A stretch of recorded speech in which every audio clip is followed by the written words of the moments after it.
Avec une croissance mondiale prévue à 3,6% cette année et à 3,7% l'année prochaine, le tableau d'ensemble tracé par le rapport sur les perspectives économiques mondiales du FMI prévoit une recrudescence de l'investissement, du commerce et de la production industrielle.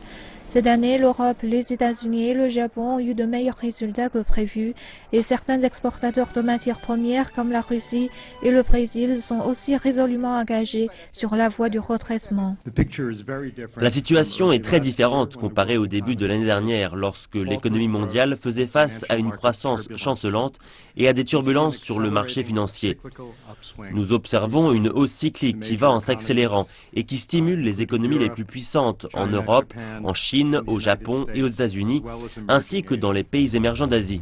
Le FMI voit la Chine conserver son rôle pivot de moteur de la croissance mondiale alors que le pays renforce sa demande intérieure tout en recommandant un ralentissement du rythme d'expansion du crédit.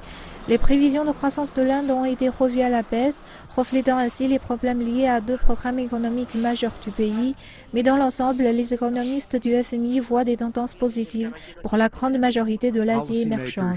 Les décideurs politiques doivent saisir cette occasion. La reprise est encore incomplète dans des domaines importants et les opportunités offertes par la hausse cyclique actuelle ne seront pas là indéfiniment. Il existe des inquiétudes concernant certains exportateurs de matières premières à bas revenus comme le Nigeria et l'Afrique du Sud qui continuent de lutter pour adapter leurs économies à la réalité des prix bas de l'énergie. Le FMI dit que la reprise internationale est encore incomplète.